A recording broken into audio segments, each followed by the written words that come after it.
ingresar el aire a este paciente, tiene lo que se llama una marcada restricción al flujo aéreo y lleva digamos, un conglomerado de situaciones y procesos fisiopatológicos, que ahora lo que vamos a ver, vamos a repasar un poquito de lo que sucede normalmente en un pulmón para que no suceda esto, digamos, ¿sí? Entonces vamos a recordar que, primero y principal, el edema agudo de pulmón, como su nombre lo indica, es un proceso, ¿sí?, fisiopatológico en el que se produce un acúmulo de líquido dentro del pulmón, ¿sí? Y por definición, otra vez acá, el gran John B. West aclaró que es una acumulación de líquidos en los espacios extravasculares y tejidos del pulmón. Y lo que tiene como consecuencia es que es potencialmente grave y mortal. O sea que esta situación en la cual el pulmón se encuentra con líquido, ¿sí?, debería ser evacuado o debería ser solucionado con fármaco y con tratamiento. Porque si no, puede ser, digamos, complicaciones de enfermedades cardíacas o de infecciones pulmonares, neumonías o neumopatías, y si no es tratado, esto lleva a un desorden en las pulmonares y el desenlace final puede ser el óbito y la muerte. Entonces es una enfermedad, ¿sí?, en la cual debe tener rápida resolución los edemas pulmonares. Muy bien. Fenómeno fisiopatológico que se produce en el pulmón. ¿Cómo nosotros, digamos, normalmente no producimos acúmulos de líquido en el pulmón? Y está dado por esta ecuación y este equilibrio que esta persona, digamos, lo descubrió y puso como ley, que se llamó la ley de Starling, en la ecuación de Starling, en la cual habla de presiones dentro y fuera del pulmón. Tenemos una presión hidrostática y una presión oncótica, ¿sí? La presión hidrostática va a tratar de ¿qué? De facilitar el desplazamiento del líquido de los capilares al intersticio pulmonar. Y la presión oncótica, ¿sí?, y primero y principal, que depende de cuántas proteínas nosotros tengamos en la sangre, ¿sí? Porque si tenemos proteínas de más o proteínas de menos, se afecta la presión oncótica, o también llamada coloidosmótica. Entonces, esta presión, siempre que tengamos indemne en las proteínas, facilita el desplazamiento del líquido al interior del vaso. ¿Entienden? Una presión tiende a sacar líquido y la otra presión tiende a ingresar líquido. Como nosotros tenemos en equilibrio estas presiones, producir una extravasación o un aumento en el acúmulo de líquido, tanto por fuera como por dentro del pulmón. Por eso que en condiciones fisiológicas se respeta la ecuación y la ley de Starling. Cuando nosotros tenemos un proceso fisiopatológico, ¿sí?, cuando se superan estas presiones, es obviamente que nosotros vamos a tener como consecuencia desplazamiento del líquido, ¿sí?, tanto hacia el intersticio como hacia dentro del capilar. Es por eso que acá, en este gráfico, le pongo de manera figurativa cuánto sería lo normal de presión hidrostática y de presión oncótica en el extremo arterial y en el extremo venoso, ¿sí? Bueno, normalmente en un extremo deberíamos tener una diferencia de más 10. O sea, ¿qué significa? Que con eso el líquido va a salir hacia afuera de forma normal y fisiológica. Cuando nosotros tenemos una presión oncótica de 25 y una hidrostática de 15, o sea, cae la presión hidrostática por sobre la oncótica, nosotros tenemos una diferencia de menos 10. Entonces, esto me favorece a que ingrese el líquido. ¿Y por qué explico esto? Porque va a haber situaciones a lo largo de nuestra vida en el cual se van a producir aumentos de presiones y descensos de presiones. Llámese maniobra de Valsalva, llámese infecciones a nivel pulmonar que no comprometan y no lleven a un edema pulmonar, porque van a respetar estas presiones, ¿sí? Siempre estas presiones funcionan como válvulas, ¿sí? Cuando yo necesito liberar líquido del pulmón, obviamente la presión hidrostática va a ser por encima de la oncótica. Entonces va a salir líquido, vamos a tener una diferencia de más 10 milímetros de mercurio. Y cuando nosotros tengamos déficit de líquido, la presión hidrostática va a descender por debajo de la oncótica, entonces tenemos una presión de menos 10 milímetros de mercurio, entonces esto nos va a favorecer al ingreso del líquido. ¿Qué quiero decir con esto? De que una persona que tenga un edema agudo de pulmón se sobrepasa esa diferencia de presión tanto en hidrostática como coloidosmótica. ¿Qué quiere decir? Que si la presión hidrostática se va más allá de los 10 milímetros de mercurio por sobre la oncótica, va a tender a salir demasiado líquido. ¿Me explico? Y cuando la presión hidrostática caiga más de menos 10, o sea, que caiga por debajo de ese valor por sobre la oncótica, va a tender a ingresar más líquido. Y ahí estamos en presencia de un proceso fisiopatológico. Quiero hacer hincapié en estos valores que se tienen que aprender de acá hasta quinto año, porque ustedes después cuando vean a un paciente con un edema agudo de pulmón, ustedes van a tener que saber bien este valor, ¿sí? Porque allá en clínica vamos a ver la clínica y el tratamiento, y esto ya lo damos por sabido. O sea, que en este año es clave que ustedes aprendan estos valores y estas presiones. ¿Estamos de acuerdo?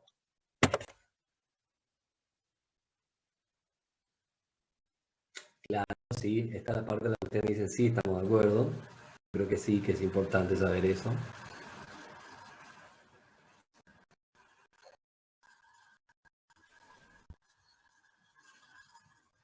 ¿Qué pasó? ¿Se quedaron mudos? Sí, profesor.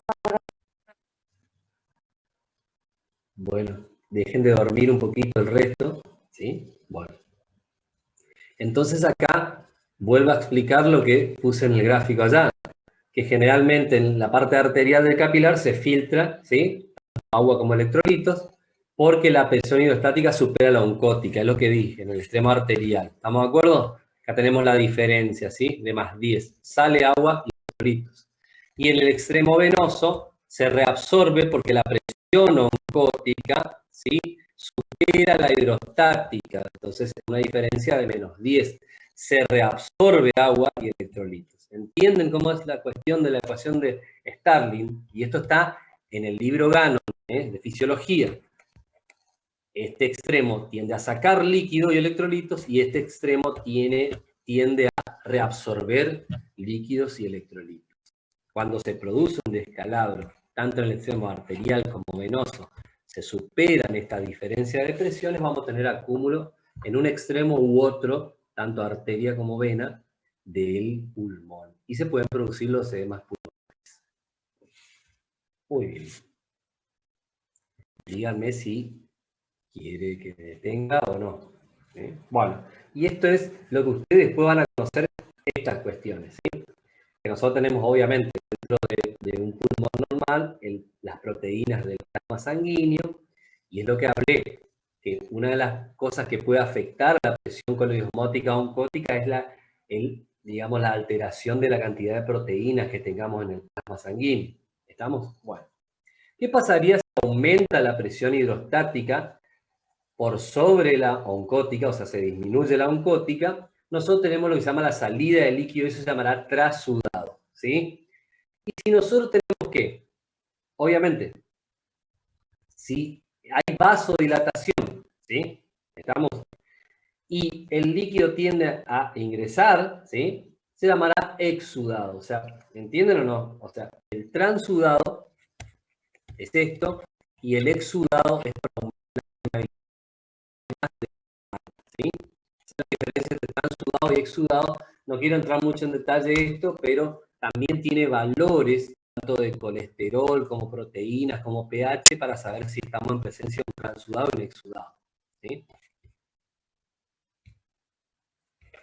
Bueno, acá está, si lo quieren, perdón. Sí. ¿Quién me está hablando? Lucas. Sí. Le quería preguntar, entonces, ¿podría decir que el trasudado es el líquido que del plasma hacia el tejido intersticial y el exudado es lo mismo pero con proteínas? Mira, acá está. ¿Ves la diferencia? Lo que tiene es que está aumentada la permeabilidad y una marcada vasodilatación, ¿sí? Y eso es lo que es la diferencia entre transudado y exudado, ¿sí? ¿Se entendió o no? Claro, sí que se produce vasodilatación en el exudado. Exactamente. Ok, gracias. ¿Estamos? ¿Sí? Pero, a ver, ¿cómo uno podría darse cuenta? Y se hacen estudios, chicos, ¿sí? Se hace una punción pleural, ¿sí?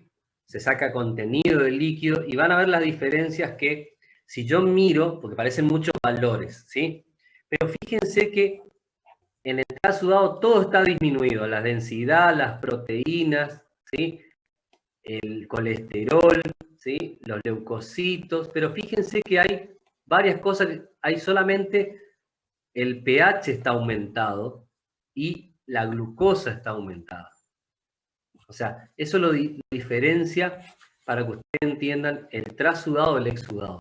Que el pH está aumentado y que la glucosa está aumentada en miligramos por decilitro.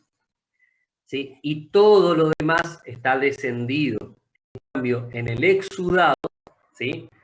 Todo está aumentado, pero lo único que está descendido es el pH, ¿sí? Y la glucosa. ¿Estamos de acuerdo? Entonces, el transudado es inoloro, eso es otra característica. El exudado puede tener olor, y a veces es maloliente. El transudado es claro, ¿sí? Y el exudado es lechoso, turbio, sanguinolento. Igual esto yo voy a subir, ¿sí? Y está, digamos, para que ustedes lo tengan, pero obviamente tienen que saberse los valores, pero para que les quede claro, en el transudado desciende todos, lo único que aumenta es glucosa y pH. Y ya, para que quede más práctico, en exudado aumenta todo y lo único que desciende es el pH y la glucosa. ¿Sí? Esto se trata de una punción y se ve la característica del que nosotros tengamos en exceso.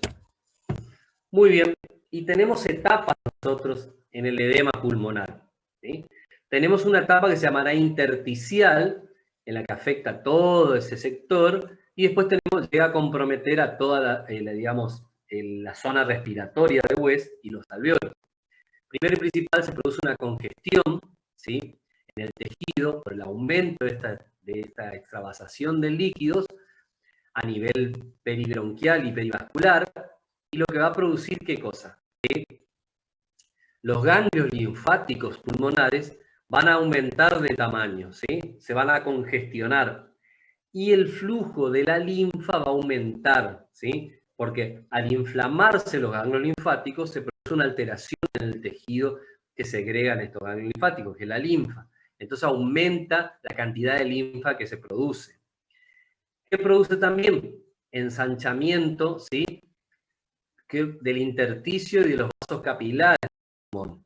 Entonces, en esta etapa, por ahí clínicamente el paciente no tiene mucha sintomatología. ¿Qué quiere decir? Es más alteración estructural y anatomo-fisiopatológica, pero clínicamente es raro de que presente disnea o aumento del trabajo respiratorio, ¿sí?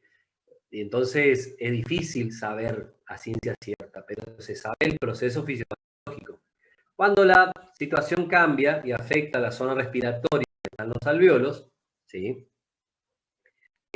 Ya vieron ustedes respiratorio en fisiología, ¿no? No, profe. No todavía, profe. ¿Todavía no dieron respiratorio en fisiología? No. ¿Y qué están dando ahora en fisiología? Estamos un poco atrasados, profe.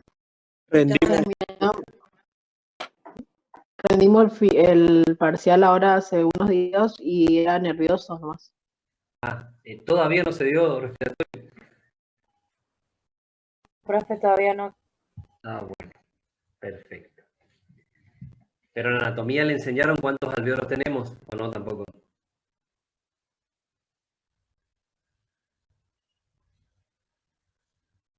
No, profe. Bueno. Muy bien, perfecto. Bueno.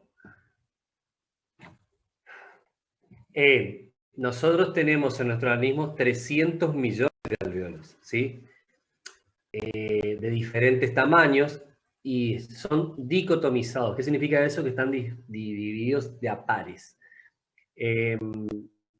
Bueno, nosotros lo que tenemos que el alvéolo, ¿sí? Lo que hace es ventilar al pulmón, ¿sí? Y lo que hace esto en el edema pulmonar es que el líquido se desplaza al interior de los alvéolos. En los alvéolos no hay líquido, solamente hay sustancia surfactante tensioactiva, y en la pared de la membrana está segregada por el neumocito tipo 2. Obviamente en íntima relación con el neumocito tipo 1, que es el que mantiene la indemnidad de la membrana del alvéolo, pero el neumocito tipo 2 segrega la surfactante tensioactiva que mantiene abierto al alvéolo, ¿sí? Entonces, cuando se ocupa el líquido del alvéolo, estos alvéolos se colapsan, es lo que ustedes ven ahí como que se encoge, se achica, se cierra el alvéolo, se colapsa. Un alvéolo colapsado no ventila, ¿sí? Entonces produce una limitación en la ventilación, ¿sí? Pero, ahí está, es lo que después ustedes van a encontrar en las literaturas como un trastorno de la ventilación, pero no de la perfusión, porque los capilares todavía están indemnes. O sea, el alvéolo perfunde, pero no ventila. Y se produce lo que se llama un cortocircuito entre el capilar y el alvéolo, y eso es lo que nosotros conoceremos como SHUN, el cortocircuito alvéolo arterial. Y ahí se producen los trastornos de la oxigenación llamada hipoxemia, ¿sí? Donde desciende la presión parcial de oxígeno a nivel del capilar. ¿Han entendido esto, chicos, o no? ¿O vuelvo a explicar otra vez? Yo no entendí la parte de perfusión, profe. O sea, entendí que se mantiene la perfusión, pero no entendí a qué se le denominaba shunt. Y SHUN es el cortocircuito, ¿sí? La palabra cortocircuito entre, obviamente, el alvéolo y el capilar, porque esto es una unidad estructural y funcional, hijo. O sea, que para que vos ventiles y perfunde, ¿sí?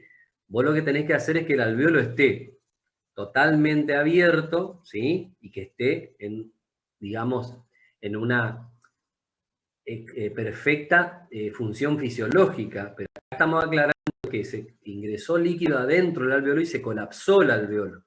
Entonces no hay ventilación. No hay todavía un trastorno del capilar y del vaso sanguíneo. Por eso que todavía se permanece perfundido el paciente, pero no ventilado. ¿Entendés? Eso es un cortocircuito. Mientras nosotros estamos fisiológicamente normal, el alvéolo va a ventilar y el capilar va a perfundir. ¿Se entiende o no? Profe, Claro, no va a poder realizar la hipnosis porque está colapsado. Exactamente, hijo. O sea, pero si yo te miro a tu capilar está bien. El alvéolo es el que está mal. O sea, llega el flujo de aire hasta el alvéolo y no se ventila. No hay pasaje del oxígeno, del gas, desde el alvéolo al capilar. ¿Me explico? Porque en el capilar está esperando el autito que es, ¿quién? La hemoglobina con el eritrocito. ¿Entienden o no? Entonces se queda esperando porque no hay nada, entonces tenés hipoxemia. ¿Entendés? Sí, profe. Perfecto. ¿Alguien más? Chicos, esto tiene que quedar clarísimo como la ecuación de Starling y todo lo demás, porque esto es la base de los edemas pulmonares y del distrés, ¿eh? ¿Quedó claro? Igual voy a preguntar al final de la clase, así que...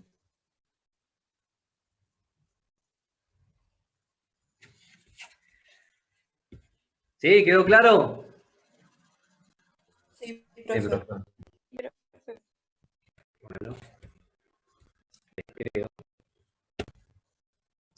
Y acá está lo que ustedes van a ver radiológicamente, ¿sí? Obviamente que la radiología es un estudio complementario y tiene que ir de la mano con la clínica del paciente, pero van a ver que al principio el acúmulo de líquido da una imagen, ¿sí? En donde se produce una marcada radioopacidad, ¿sí? ¿Estamos?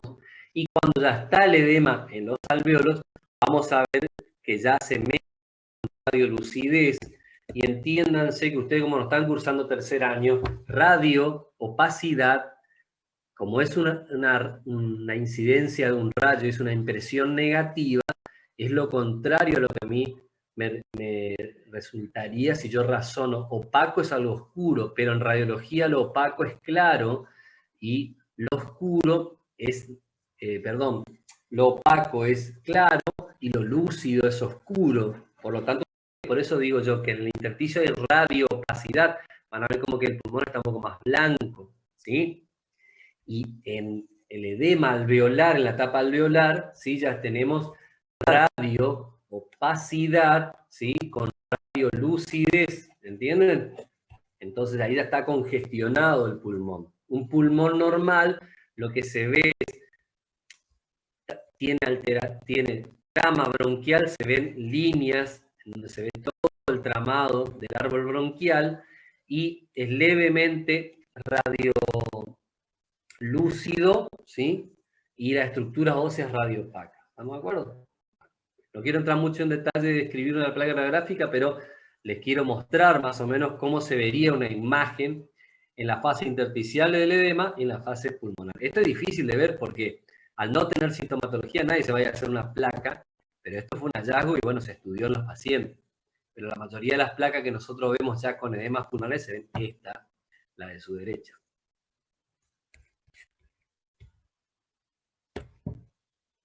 Causa del edema pulmonar, obviamente, ya lo habíamos hablado, puede ser aumento de la presión hidrostática del capilar, ¿sí? Y se puede deber a infarto agudos de miocardio, o sea, a estenosis mitral de la válvula mitral del corazón.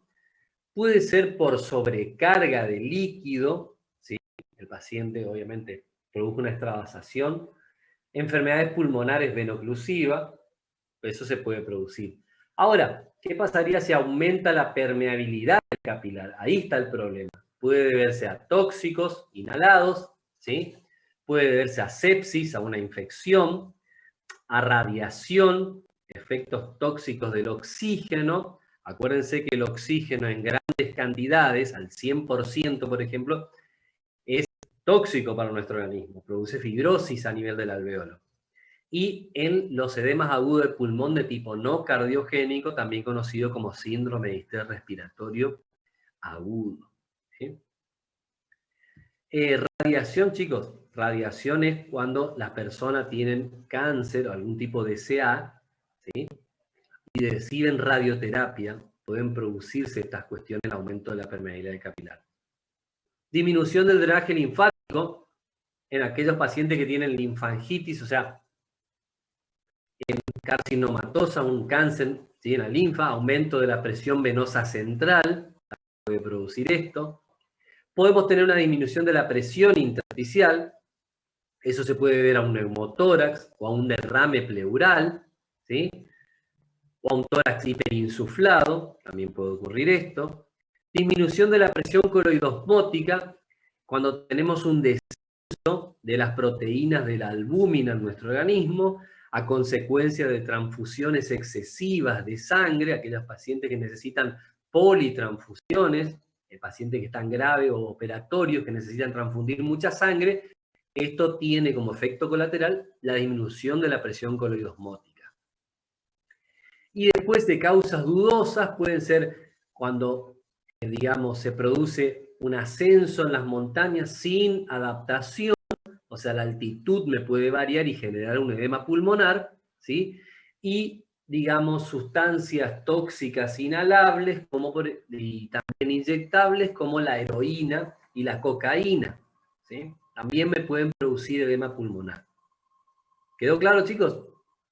¿Qué quiere decir? Que si disminuía la presión oncótica, obviamente volvemos otra vez a esto que tienen que tener en claro ustedes, ¿sí?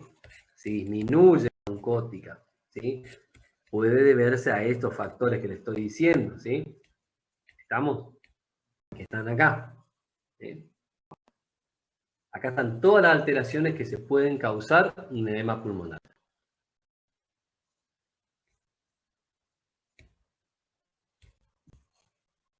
Y acá vemos la clasificación que está en el libro de Neumología Crítica de Palizas, que es muy bueno. Son todas las patologías respiratorias, sobre todo en las áreas de terapia intensiva, y ha clasificado a los edemas de acuerdo a si el problema del origen es netamente cardíaco o es extracardíaco, o sea, solamente un trastorno pulmonar. Entonces, al edema agudo pulmonar, si el origen es cardíaco, lo llamaremos cardiogénico, y es el más frecuente, y se produce por la disfunción cardíaca que conlleva una elevación de la presión ventricular izquierda al final de la diástole, ¿sí? Y obviamente de forma retrógrada eleva la presión venosa y del capilar. ¿Qué quiere decir con esto? Que cada vez que produzca una fracción de eyección, o sea, cuando el corazón expulsa la sangre, se produce un aumento de presión excesiva en el ventrículo. Cuando no debe ser así, debe ser una presión normal y fisiológica, ¿sí? Entonces, cuando expulsa la sangre y quiere volver otra vez para que el pulmón haga la sístole cardíaca, obviamente se incrementa la presión venosa, ¿estamos de acuerdo? Y la capilar del pulmón. Eso es lo que empieza a claudicar y a fallar el corazón, ¿sí? Entonces, un aumento al final de cada diástole de presión ventricular, ¿sí? Entonces, eso me produce un edema pulmonar de tipo cardiogénico. Cuando el corazón no está dañado y se produce por una lesión externa al corazón y que daña netamente al pulmón, llamaremos edema pulmonar no cardiogénico o también conocido como síndrome de distrés respiratorio agudo, ¿sí?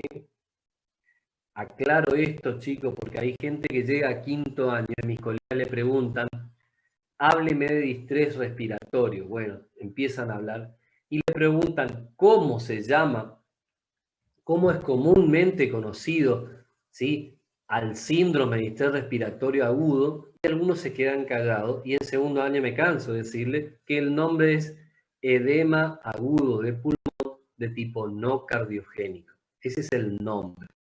Por eso se llama, o también conocido como síndrome de distrés respiratorio agudo.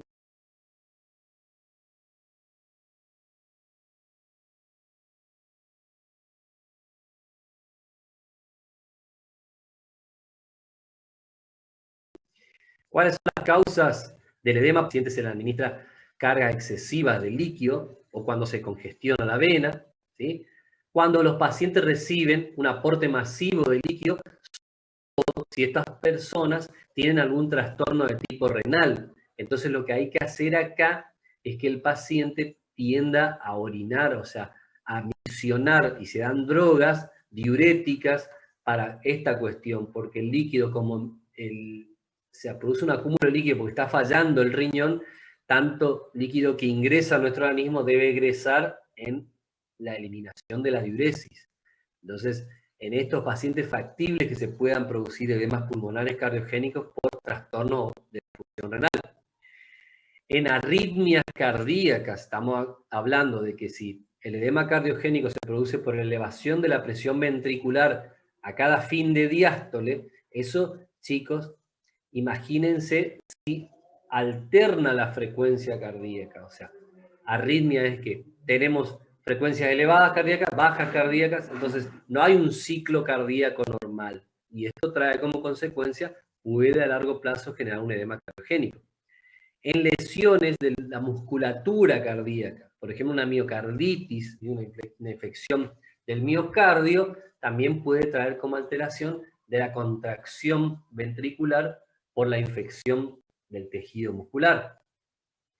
En infartos agudos de miocardio, de acuerdo al tiempo en que se produzca el infarto y la duración, puede tener como efecto secundario del infarto un edema cardiogénico, la insuficiencia renal, como dijimos al comienzo, o puedo tener un trastorno o una falla ventricular izquierda donde se produce toda la expulsión del volumen minuto gasto cardíaco, también en estenosis, ¿sí?, mitral, o sea, estrechez de la válvula mitral también, o hipertensión arterial, ¿sí? Tenemos muchas causas, y entre estas causas hay enfermedades comunes hoy en día, ¿sí?, que son la hipertensión arterial y el infarto agudo del miocardio, ¿sí?, por los estrés y demás, al igual que las arritmias cardíacas. Entonces, Ahí está la cuestión, ¿por qué los edemas pulmonares cardiogénicos son más frecuentes de ver?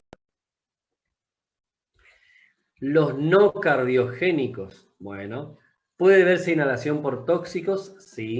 Reacciones inmunológicas, sí. Algunas personas reaccionan de manera tórpida a infecciones, alergias y demás, y pueden traer un descalabro en cuanto a la presión del capilar pulmonar. Y esto da como consecuencia a producir un edema no cardiogénico, ¿sí? Neumonitis post-irradiación, las personas que están recibiendo radioterapia, los pacientes oncológicos, están inmunosuprimidos. Por lo tanto, estas personas son susceptibles de contraer neumonías post-irradiación, infecciones, ¿sí?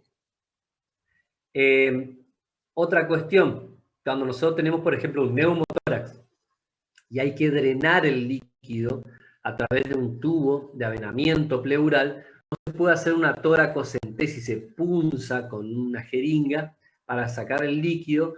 Si no está bien hecho, ¿sí? O es una obstrucción brusca, puede producir, ¿qué cosa? Un edema de tipo no cardiogénico, la maniobra aquí, digamos, invasiva.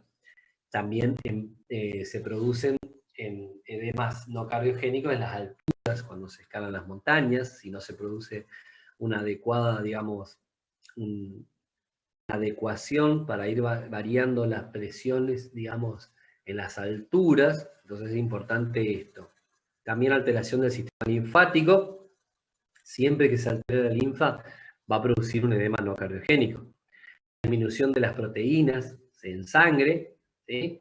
Que puede ser por déficit nutricional, por lesión hepática en el hígado o por afectación renal, me pueden producir un edema no cardiogénico o conocido como distrés respiratorio agudo.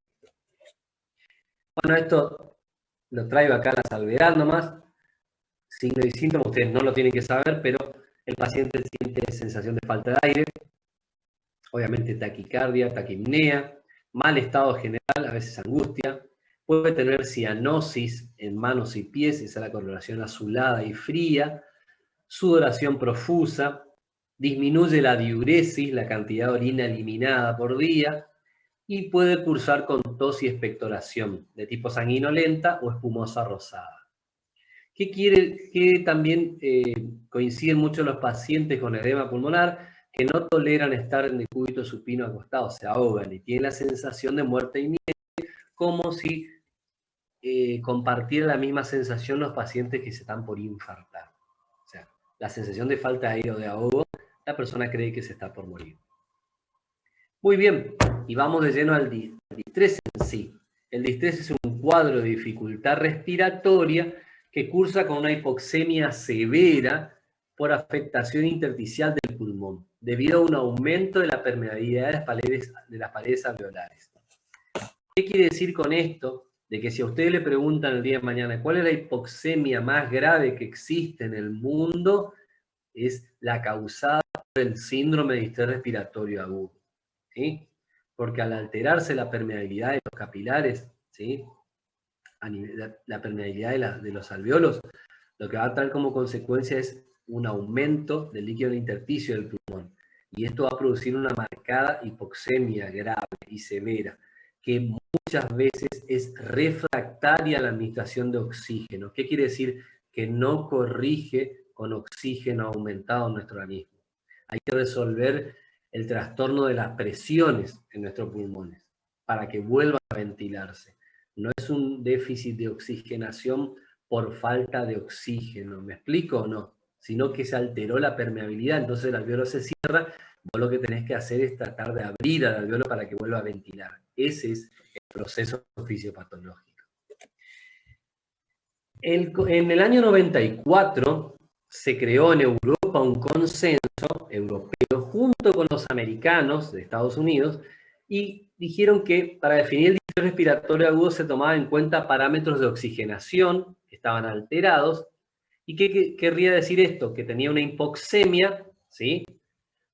Dado por un edema pulmonar, y que a la radiología se veían infiltrados pulmonares difusos, como parches así radiopacos, y una presión de la arteria pulmonar, ¿sí?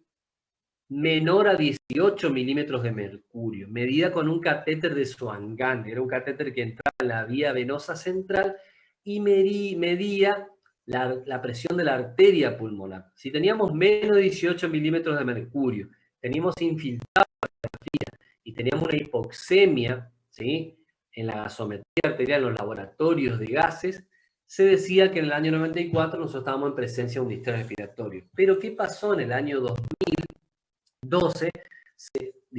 Se reunieron, ¿sí?, en Europa otra vez, más precisamente en Alemania, en Berlín, y crearon lo que se llama el consenso de Berlín para el distrés respiratorio agudo, ¿sí?, en el cual se variaron algunas cuestiones. Ya no se medía con el catéter de Swan-Ganz. Lo único que se medía era esto: el tiempo de inicio de la lesión pulmonar y el deterioro de los síntomas respiratorios, ¿sí?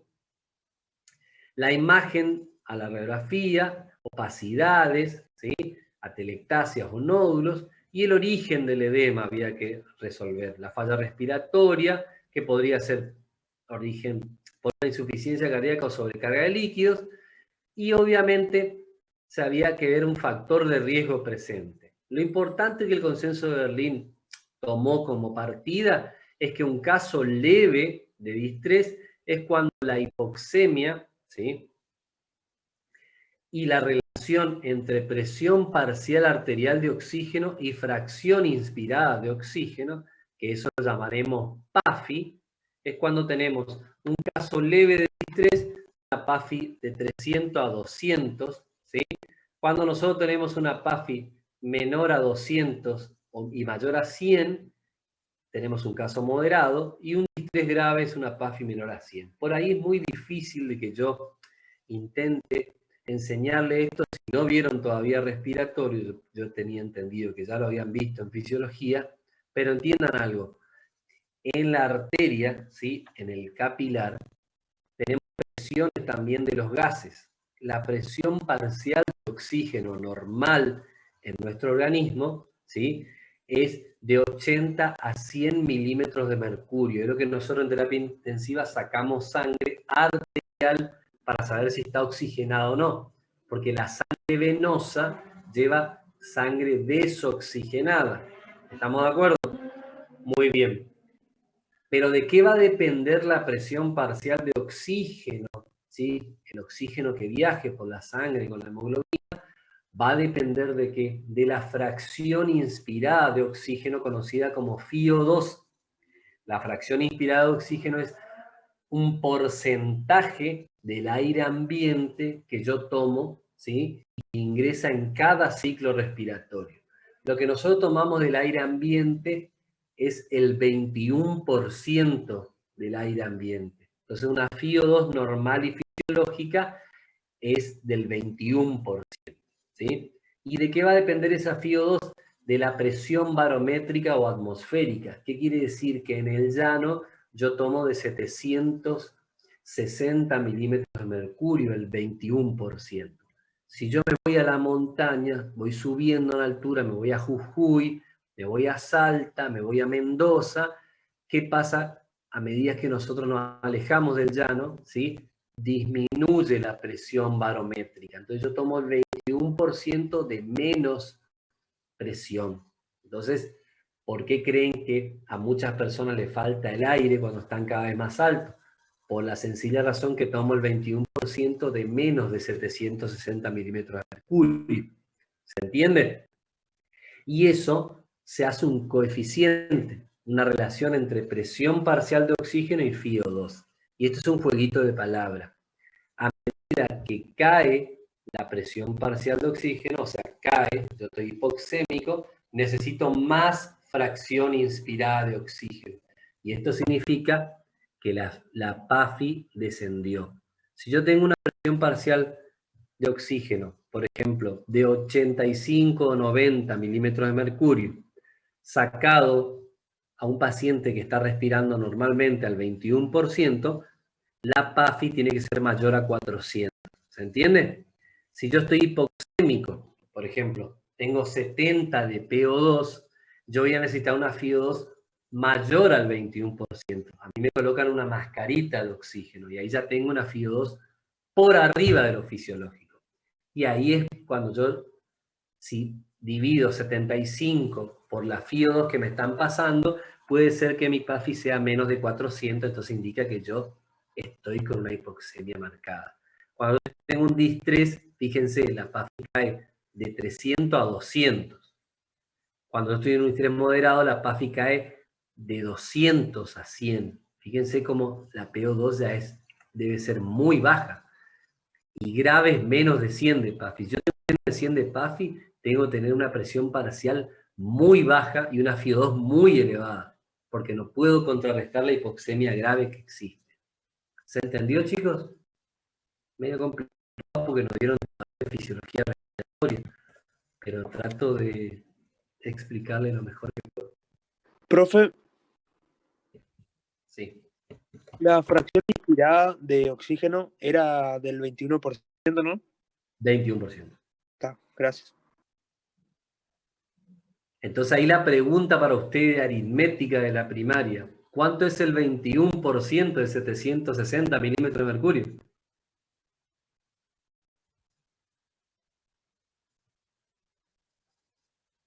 Sin usar el celular. Hay que hacer una regla de 3 simple, ¿no es cierto?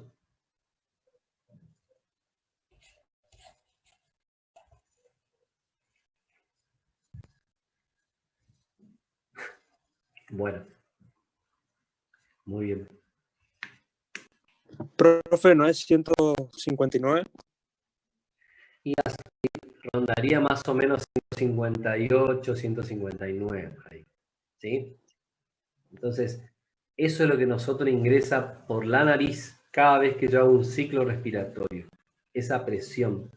Pero fíjate vos, ¿cómo explicás que acá en 159 y llega al alvéolo, ¿sí? Determinada cantidad y llega al capilar 80 a 100? Se perdieron un montón de milímetros de mercurio, ¿no es cierto? Y una de las cuestiones es porque esos milímetros de mercurio, 47 milímetros de mercurio que se transforman en vapor de agua, es lo que necesitamos nosotros para mantener húmeda la vía aérea donde está el epitelio cilíndrico ciliado estratificado con células caliciformes. Entonces a 159 restale 47 y te va a quedar más o menos ¿cuánto?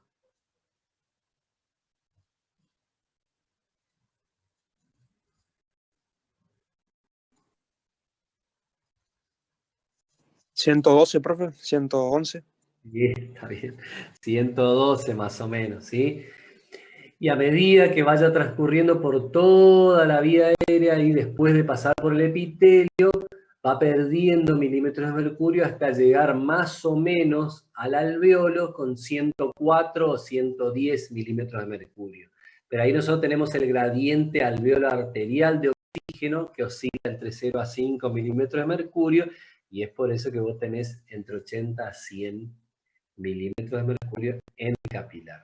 Vamos, eso yo me encargo de dar la parte respiratoria todos los años, pero como yo estaba con COVID, pensé que ya lo habían visto en fisiología. Pero bueno, voy a hablar con la doctora porque tengo que dar yo esa parte. Pensé que la habían dado ya ellos, ¿sí? Bueno.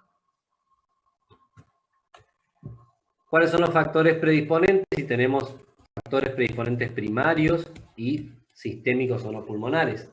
El que se lleva el primer puesto de esto son las neumonías a repetición. Es importante esto, que generalmente los pacientes con distrés o edema agudo de pulmón cardiogénico son productores de neumonías, o sea, secundarias a neumonías. Aspiración de contenido gástrico se llama broncoaspiración, ¿sí? Algún accidente torácico o contusión pulmonar, cuando se produce algún tipo de embolia productora de grasa, me puede producir esto, inhalación de gases, cuando el paciente se producen ahogamientos, traga mucho líquido, y reperfusión pulmonar. Cuando son sistémicos y no pulmonares, puede producirse por infecciones como sepsis, politraumatismos, se pueden producir, el pulmón se comporta como un distrés, transfusiones sanguíneas elevadas, ¿sí? Cuando se produce un bypass de tipo cardiopulmonar, en lesiones del páncreas, infecciones como la pancreatitis aguda, o insuficiencia hepática fulminante en aquellos pacientes cirróticos. También puede producirse distrés en el pulmón. Entonces acá le dije las causas pulmonares, que están de este lado, que me pueden producir distrés, edema agudo del pulmón no cardiogénico, y las causas extrasistémicas y no pulmonares, que me pueden producir un daño en el pulmón que se comportaría como un distrés, ¿sí? Politraumatismo, transfusiones excesivas, infecciones pancreáticas y cirrosis hepática, y la sepsis. Creo que el concepto de infección, sepsis, shock, esto ustedes ya lo vieron, ¿no? Saben lo que es una sepsis.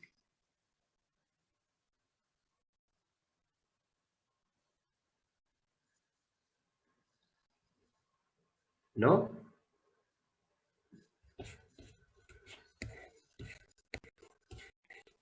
Profe, No, profe. ¿Refiere a cuando hay tipo una infección generalizada en el cuerpo? Miren, cuando en la unidad temática, cuando empieza patología, primero se da inflamación, ¿no es cierto? Y después se da infección.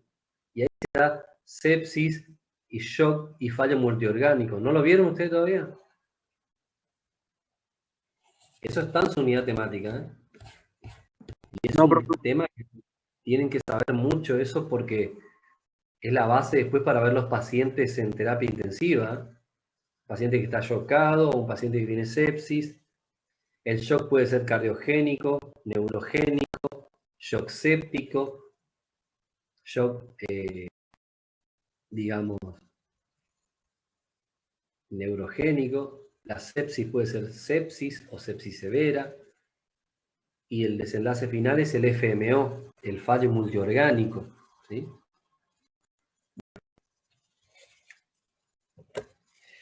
Y acá está la cuestión. ¿Qué se produce? Una disminución del flujo, obviamente. ¿Y qué va a producir esto? Una cascada de tipo inflamatoria, donde se van a sumar las plaquetas y van a liberar sustancias que van a inflamar la membrana alveolo-capilar. Esto va a llevar a consecuencia un edema pulmonar, ¿sí? Por aumento de la permeabilidad, y me va a llevar a un deterioro del intercambio gaseoso. Habíamos hablado que son alveolos que están, digamos, no ventilados, ¿sí? Esto, como conlleva lo que dijimos, una alteración en la ventilación, perfusión, ¿sí? Tanto ventilación, ¿sí? Y produce hipoxemia. ¿Qué quiere decir esto? Obviamente, la sustancia tensioactiva, que es la que mantiene abierto el alveolo, como se colapsó y se cerró, aumenta la tensión superficial y se pueden producir atelectasias. La atelectasia es cuando un pulmón no está ventilado. Esto lleva a consecuencia una disminución en la adaptabilidad pulmonar, o sea, llamada compliance o complacencia. La complacencia se define como cambios de volúmenes por cada cambio de unidad de presión. ¿Qué es complacencia? Cuando yo meto aire en mi pulmón, ¿sí? Yo puedo meter poquito aire y largar, ¿sí? Y puedo meter mucho aire cuando hago ejercicio. Eso es complacencia, ¿sí? La capacidad de adaptarse a diferentes volúmenes generando diferentes presiones. En este caso, como hay líquido, disminuye la complacencia del pulmón y aumenta lo que en inglés se llama work of breathing, trabajo respiratorio, le cuesta respirar al paciente. ¿Entienden? Este es el algoritmo de la fisiopatología de todo lo que expliqué del distrés.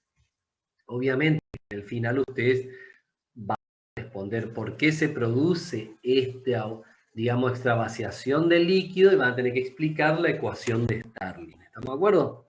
Y acá está la cuestión de que por qué la hipoxemia es tan severa, porque perdí la adaptabilidad, no se adapta al pulmón, no está ventilado el alveolo, entonces se atelectasia, ¿sí? Se cierra el alveolo, causado por el edema, el acúmulo de líquido. Normalmente, digamos, tenemos fases en cuanto a la fisiopatología. Una fase exudativa que puede ir del día 0, ¿sí? Hasta el día 7, donde tenemos edema, pero las membranas hialinas están indemnes. Después tenemos una fase proliferativa, donde tenemos inflamación intersticial, que va del día 7 al 14 aproximadamente, y una fase fibrótica, que ya va del día 14 al 21, y acá ya es un pulmón que prácticamente no es recuperable, y el paciente termina en el óbito, la muerte. Estos actores del libro Harrison de medicina interna, ¿sí? Para que ustedes entiendan, los pacientes de alto actualizado, los pacientes con COVID-19, el pulmón se comportaría como un distrés respiratorio. ¿Estamos de acuerdo? Pero olvídense de estos días. En el COVID pasamos a la fase proliferativa en menos de 3 o 4 días. O sea, es un distrés respiratorio, pero muy rápido el proceso fisiopatológico del daño pulmonar. Imagínense la gravedad que tiene en el pulmón el COVID-19. Esto que podemos llegar a 21 días, esto que podemos estar acá en esta etapa fibrótica, en el COVID estamos acá, en el 4º o 5º día, independientemente de cómo sea el pulmón de cada uno de los pacientes. Antes se tomaba en cuenta esta escala de Murray, ¿sí? Ahora prácticamente ya no se usa, se tomaba la radiografía, la relación PAFI, el uso de PIP en ventilación mecánica y medir la complacencia del pulmón. El catéter de Swan-Ganz, como le nombré, entraba por la vía venosa central, un catéter que medía, fíjense, la presión en la aurícula derecha y la arteria del pulmón, ¿sí? Era un procedimiento bastante invasivo. Esto entraba en su organismo, la vía venosa, y iba hasta la aurícula, pasaba por el corazón y llegaba a este balón que se inflaba y medía la presión de la arteria pulmonar. ¿Alguna pregunta o duda? Creo que sí. Acá está un paciente con catéter de Swan-Ganz, les muestro la imagen, ¿sí? Terapia intensiva. Así se veía una curva normal en la arteria pulmonar, y acá se ve cuando se infla el balón cómo se ve el aumento de la presión de la arteria pulmonar. Fíjense el pulmón con distrés, cómo se ve, ¿sí? Estos marcados infiltrados, ¿sí? En todo el pulmón, y generalmente son bilaterales. Bueno, ¿alguna duda? Creo que muchos estarán así, con tantas cosas que le dije. ¿Podría explicar de nuevo el esquema de diestrés, por favor? ¿El esquema de distrés cuál? A ver, ¿el proceso fisiopatológico? Sí, exacto. Este. Ese, el anterior. Más que nada esto está puesto de lo que dijimos al comienzo de la clase. ¿Qué pasaba con la permeabilidad? Algún trastorno en la permeabilidad capilar disminuye el flujo de sangre, ¿no es cierto? Y eso va a producir, acordate siempre que nuestro mecanismo, ¿cómo funciona ante cualquier agresión? Se inflama, ¿sí? Entonces la membrana alveolo capilar se produce liberación de sustancias que van a producir inflamación, ¿estamos de acuerdo? Entonces, al haber un trastorno a nivel del pasaje del líquido, obviamente esto es lo que va a producir un edema pulmonar, que ya vimos el mecanismo fisiopatológico del edema pulmonar. Y esto va a llevarte a que, ¿qué cosa? Se te colapse el alveolo, porque ingresa líquido adentro del alveolo, y acordate que por fuera del alveolo teníamos la sustancia tensioactiva que mantenía abierto el alveolo. Al cerrarse, ¿sí? La sustancia tensioactiva no actúa, por eso dice sustancia inactivada. Eso me va a aumentar la tensión superficial alveolar, ¿sí? Bueno, y eso me produce atelectasia, un alveolo que ventila, el pulmón se empieza a producir lo que se llama la atelectasia, alveolo que no está ventilando, ¿sí? Esto obviamente lleva a un trastorno de intercambio gaseoso, se afecta la presión parcial de oxígeno, tenés hipoxemia, porque hay una alteración de la ventilación, ¿sí? Se lleva a una hipoxemia.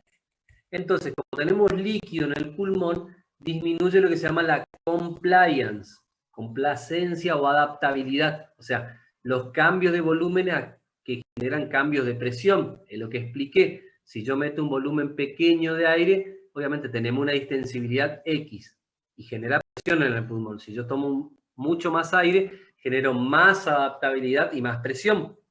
Al haber líquido, pierde esa capacidad de adaptarse a diferentes volúmenes. Entonces se disminuye la complacencia. Y eso lleva como consecuencia a un aumento del trabajo respiratorio. ¿Por qué explico todo esto? Porque cuando ustedes lleguen a cuarto año y quinto, le vamos a enseñar qué tratamientos mejoran la complacencia, ¿sí? Y qué tratamiento se utiliza para abrir el alveolo que está cerrado. ¿Entienden? No tengo que colocar oxígeno en altas concentraciones, sino que tengo que trabajar sobre abrir el alveolo y mejorar la complacencia y que se drene ese líquido que está en exceso. Restaurar la ecuación de Starling a sus valores normales. ¿Se entendió, chicos? Sí, profe.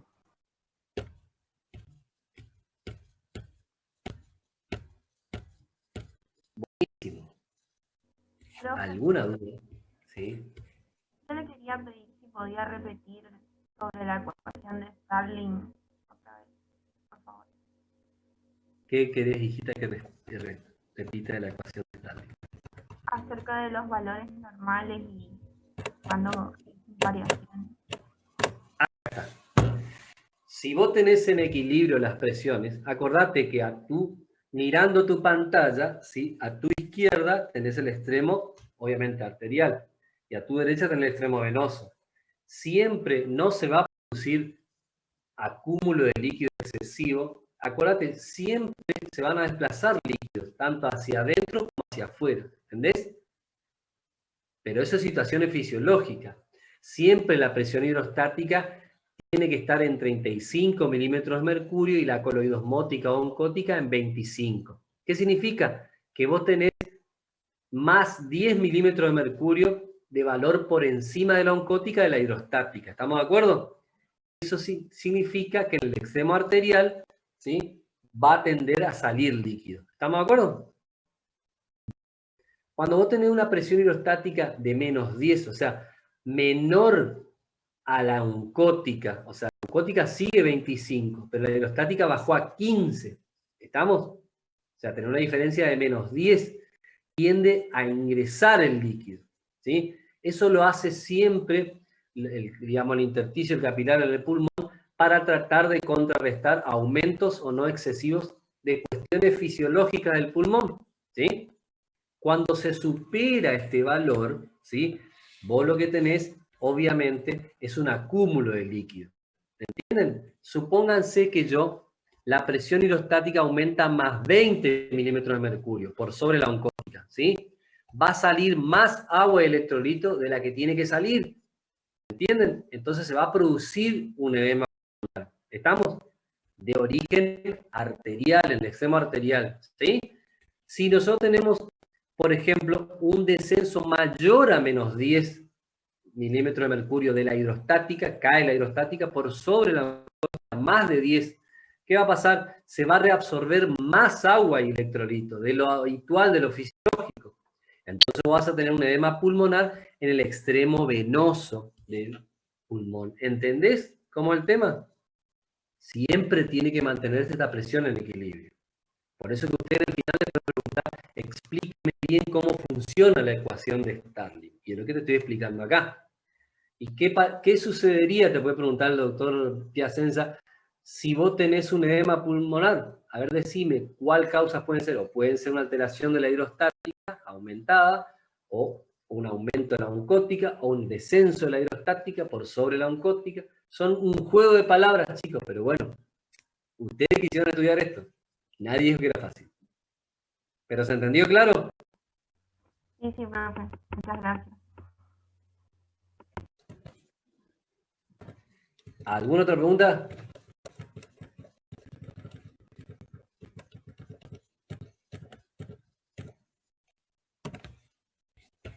Profe, ¿No? a mí me quedó una duda en las causas del edema pulmonar no cardiológico. No llegué a escuchar, era producido por toxinas y por qué más. Acá tenés, sacado del libro, ¿sí? Drogas, gases tóxicos, ¿sí? Infecciones.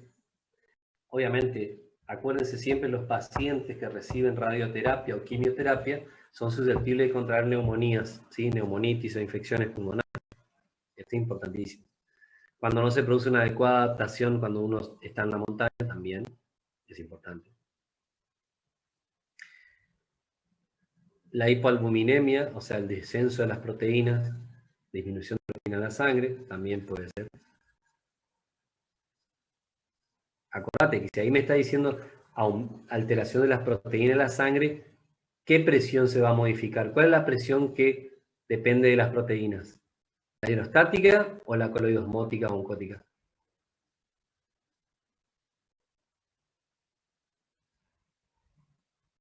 La oncótica. Exactamente. ¿Ven? ¿Ven cómo si yo razono de lo que dije al comienzo de la clase, ya sé, digamos, que esto es por un trastorno de la presión coloidosmótica o oncótica, la que me puede producir un cardiogénico cuando descienden las proteínas en sangre. ¿Ven? ¿Quedó claro? Quedó, profe, gracias. Muy bien.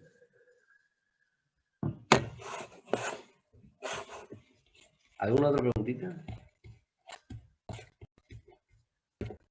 Yo tenía una pregunta que explicó usted, profe, cuando hablamos de la cantidad de oxígeno que ingresaba, que era 158 milímetros de mercurio, y se perdía. Sí, mira, eso lo expliqué, hijo, porque no dieron fisiología respiratoria, eso es de fisiología. Para que ustedes entiendan, pues yo estoy hablando de PAFI, estoy hablando de FIO2, y es como que estoy dando este teórico sin que ustedes hayan dado fisiología respiratoria. No sería lo correcto, porque yo estos teóricos doy después de haber dado fisiología respiratoria, porque es como que no se puede entender mucho. O sea, el concepto este de FIO2 de PAFI ya lo tienen que tener ustedes sabido para este teórico, ¿se entiende o no? Entonces, por eso, hijo, lo expliqué otra vez, lo expliqué porque es la primera vez que ustedes escuchan, y bueno, no sería lo correcto que yo dé esto sin que ustedes den mecánica respiratoria, que es lo que doy yo en fisiología, digamos.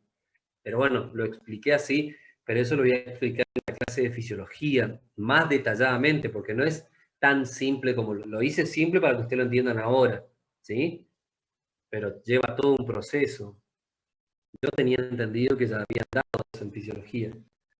La doctora me había dicho, como yo estoy destinado a COVID y muchos lunes estuve de guardia, pensé que ustedes ya lo habían dado, porque ya había pasado ya mi día de teórico respiratorio, pero bueno, hablaré con ella porque, bueno, no lo estoy criticando a ustedes, chicos, sino que es un déficit acá que digamos que se debería haber dado ya respiratorio para dar esto en patología, ¿sí? Es como que yo, qué sé yo, en otra unidad temática de insuficiencia cardíaca, ustedes todavía no dieron cardíaca con fisiología, ¿me explico o no? Sí, profe. Sí, Es Santiago. es como que hablamos, pero bueno, traté de explicarlo y para que entiendas más o menos. Pero ¿qué parte no entendiste o qué es lo que no se entiende de eso de la FIO2? No, profe, se perdió todo. Era la duda esa nomás que usted había mencionado, que se perdía oxígeno en las células caliciformes. Y nada, no me había quedado claro, pero No, acordate que no es solo no es las caliciformes. Se pierde ese porcentaje porque él es el que va a mantener la humedad, el vapor de agua en todo el epitelio de la vía aérea, ¿sí? Vos tenés la humedad en tu vía aérea favorecida por ese ingreso de flujo de aire, ¿sí? Después hay un proceso de calentamiento, humidificación, vehiculización y fluidificación, que esas son las 4 funciones de la vía aérea. Si vos metés menos milímetros de mercurio, siempre la vía aérea te va a agarrar 47 milímetros de mercurio, porque así se va a favorecer a la humidificación, ¿entendés? El tema está, fíjate vos, si vos te vas a la montaña y no humidificás bien. No sé, acá muchos habrán ido una vez, o a Mendoza, o habrán estado en las alturas, y eso depende mucho de lo que se llaman los mecanismos de hipoxemia. ¿Cuáles son los mecanismos de adaptación? ¿Qué hace el organismo para contrarrestar al déficit de la presión barométrica? Y vos aumentás el trabajo respiratorio, tenés tiraje, podés hacer taquipnea o taquicardia, a algunos le falta más el aire que al otro. El déficit de hipoxemia y de hipoxia tisular te genera a veces mareos o no. Cada uno tiene que experimentar su organismo para saber cuál es el mecanismo que va a resolver. Algunas personas se desmayan, otros no. Eso es relativo en cada uno. Yo no lo podría decir a ciencia cierta, pero son los fenómenos. Algunos tienen fenómenos fisiológicos de adaptación a la hipoxemia más rápidos que otros, ¿sí? Entonces, hay que experimentarlo, ¿sí? Pero bueno, yo conocí Salinas Grandes, conocí el del Perú, el Machu Picchu y todo lo demás, que son lugares muy altos, y bueno, y cada uno experimenta en su organismo determinadas reacciones, ¿sí?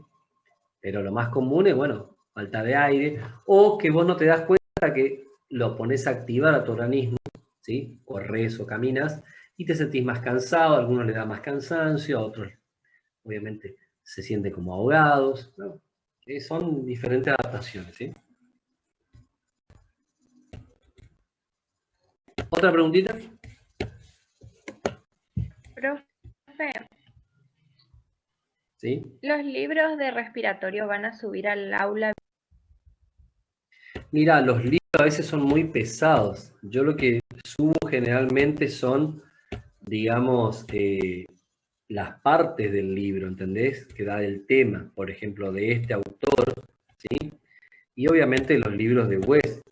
Si ustedes los pueden descargar a los libros de West en su totalidad, que están liberados inclusive por internet, lo pueden hacer, que es el libro de fisiopatología de West, ¿sí? Que lo nombré acá al comienzo, mirá. ¿Sí?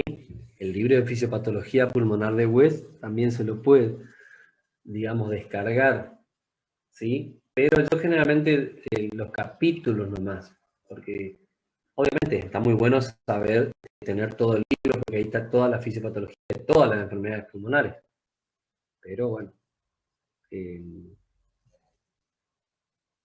se puede descargar, digamos.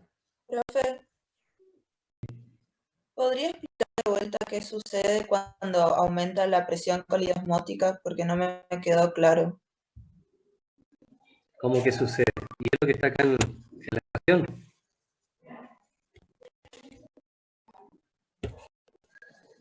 ¿Qué es lo que vos decís? Si aumenta, fíjate vos. Ah, vos me estás preguntando acá, Sí, ahí. en esta. Si Ajá. aumenta o disminuye.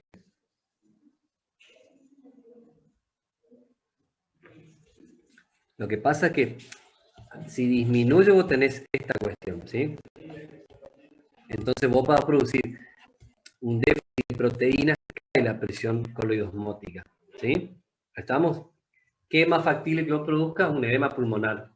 Pero ¿con qué está relacionada la caída de la presión coloidosmótica y el déficit de las proteínas? Con que se produzca un edema pulmonar de tipo no cardiogénico, ¿sí? Porque fíjate vos, si nosotros vamos al DIS-3, te nombra acá, ¿ves? Entonces, en los no cardiogénicos se produce la disminución de la presión, ¿sí? Coloidosmótica o oncótica. ¿Estamos? Sí, profe, gracias. Bueno.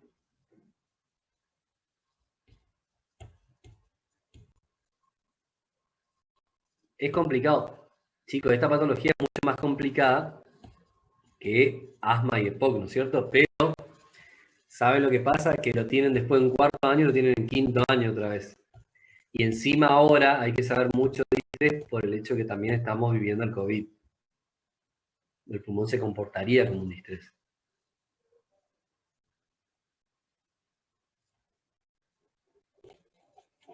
¿Se entendió, chicos?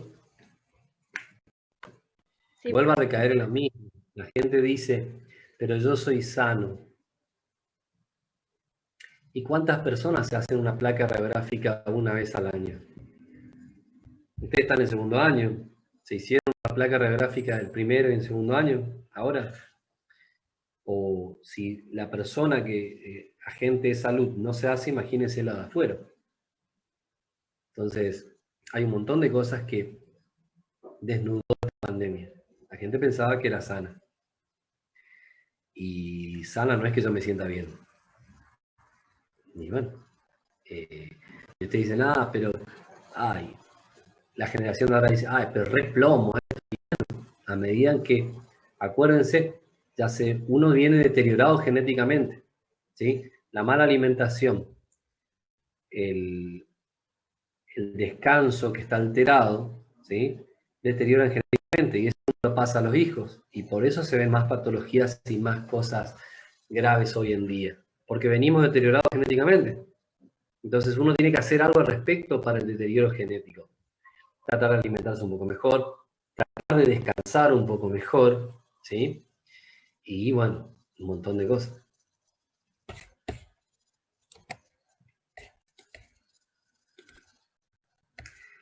Con esto yo no les quiero decir, a ver, pero hay un estudio hecho y publicado, chicos. A ver, yo no hablo con una persona que tratando de, digamos, decir que la generación ahora está perdida o qué sé yo. Nada que ver. Pero imagínense ustedes, o sea, hay mucha gente que tiene apagada la cámara, ¿eh? Estoy mirando acá. Un montón de gente que está apagada la cámara. Bueno.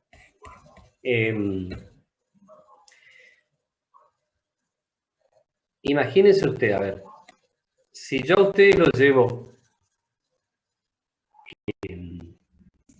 un mes, ¿sí? Que ustedes estén en una guardia conmigo, ¿sí? 24 horas, ¿estamos de acuerdo?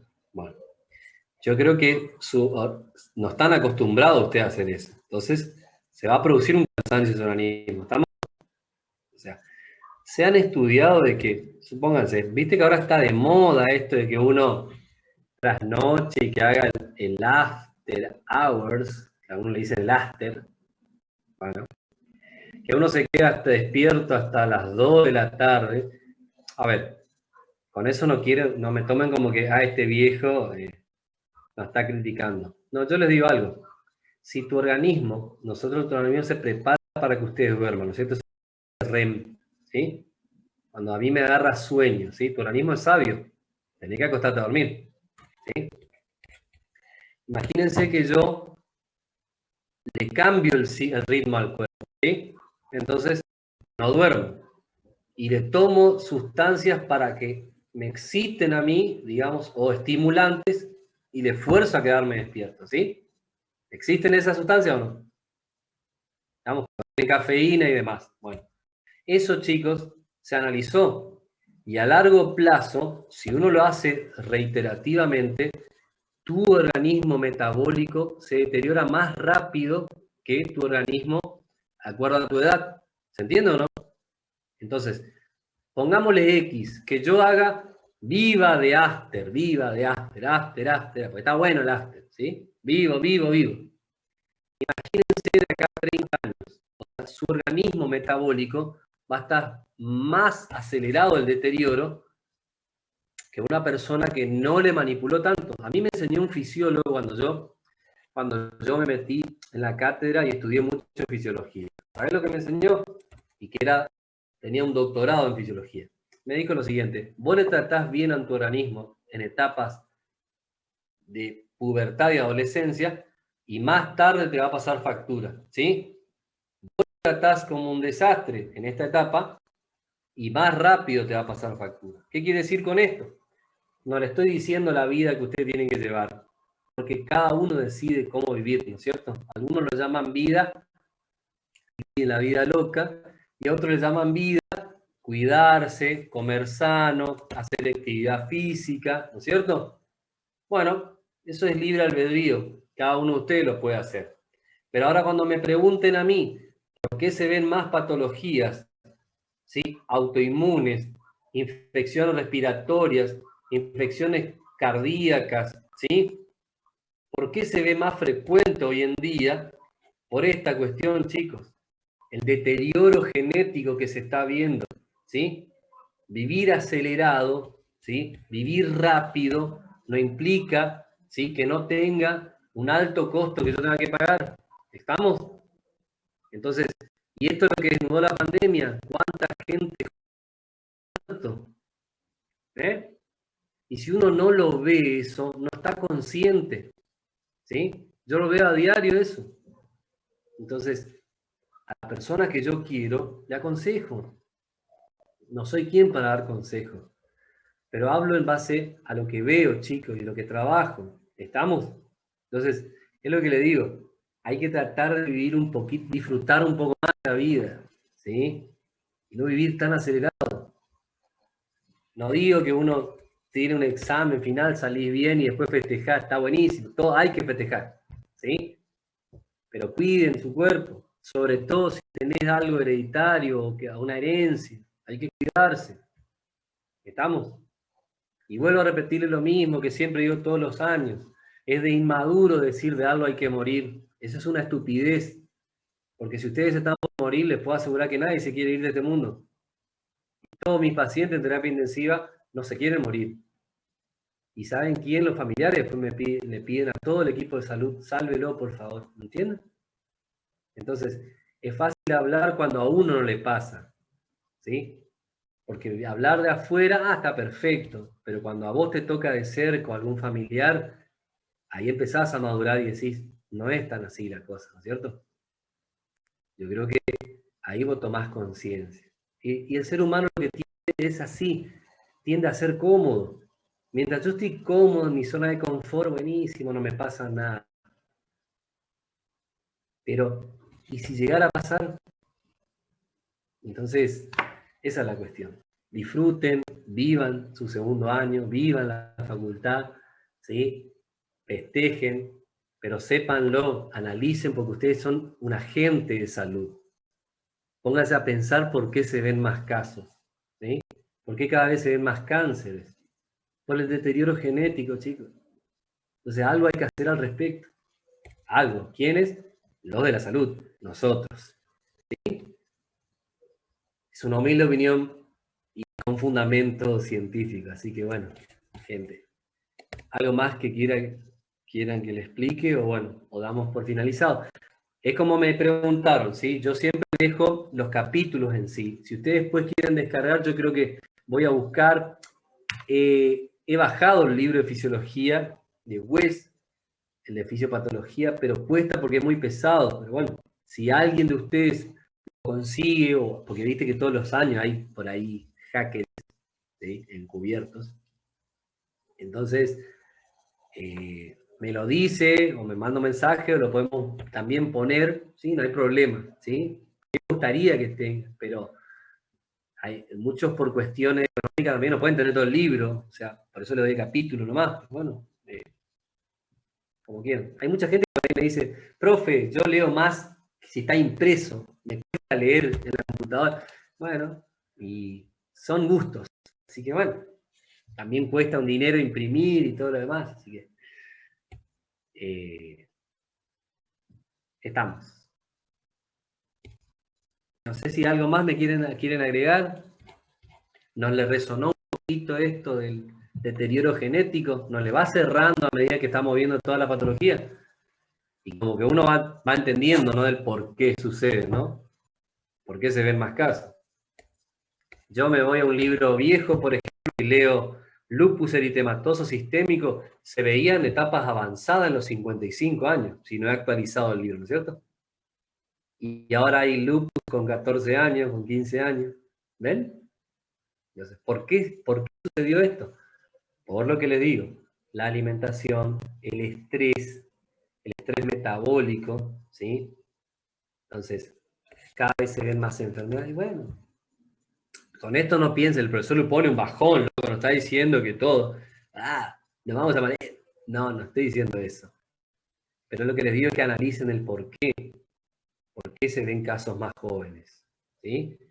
Y ustedes van a tener hijos algún día. Entonces, es para analizarlo y para concientizarlo, ¿sí? Los festejos son buenos, los excesos son malos. Todo exceso es malo, ¿sí? En nuestro organismo. ¿Estamos? Pablito, ¿se entendió la ecuación de Starling o no? Me da un like. Bueno, perfecto. Romero, ¿se entendió? Romero Sali me sale. No sé quién. ¿Me se entendió? Romero Salinas, ¿yo, profe? Sí. Sí, profe. Muy bien. Si yo le pregunto, por ejemplo, a Carlos La Rosa, ¿sí? ¿Cuánto es la diferencia en el extremo arterial? ¿Me puede decir, para que sea fisiológico y normal, en la ecuación de Starling? Dije, no una vez, dije 2, 3 veces me preguntaron. Si nosotros estuviéramos en vivo, ninguno se salvaría de las preguntas de Luponio, ¿eh? Así se lo digo. Victoria, ¿le puede decir a Carlitos la diferencia en el extremo arterial? Victoria May, y no le sale más nada.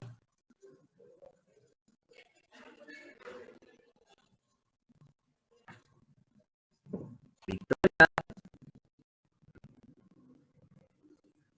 ¿Quién es Victoria? Pero parece un chico ahí. ¿O no? Victoria, sí, usted es la que se está rascando el pelo.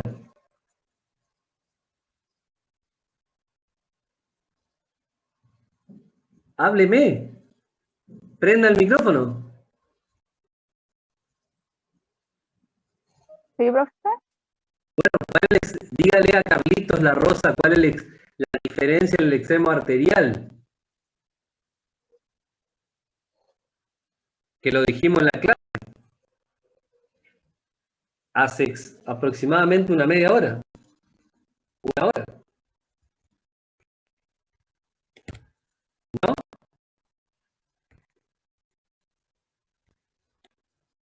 No se acuerda. Celina, ¿usted le puede decir la diferencia entre... ¿Le puede decir? 25 y 35 era, o sea, de 10. ¿De 10 positivo o negativo? Positivo. Exactamente, ¿viste?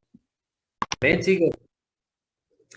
Y ahora Vicente Bruno va a decir la diferencia en el extremo venoso. ¿Cuánto tiene que existir? Negativo. Exactamente, entonces tenemos una hidrostática de cuánto y una osmótica de cuánto.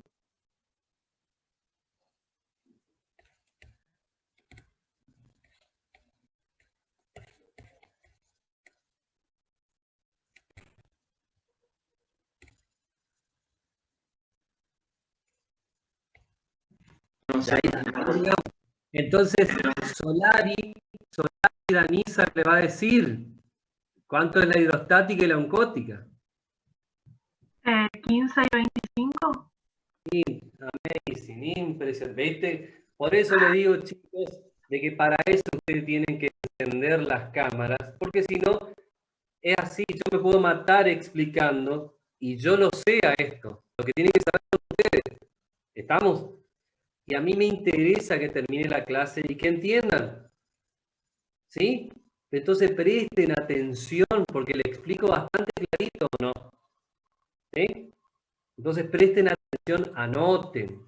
¿Sí? ¿Estamos? Muy bien. Bueno. ¿Y qué le pasaba al alveolo, Juan Trepo? ¿Qué le pasaba al alveolo en el edema pulmonar? ¿Qué le pasa al alveolo? ¿Se inflama, puede ser? Sí, se produce una inflamación, pero ¿qué sucede? Algo muy característico le pasa al alveolo. ¿Qué le pasa? Se llena de agua, sus paredes. El interior. ¿Y qué se produce en el alveolo? Y se produce la disminución del intercambio gaseoso.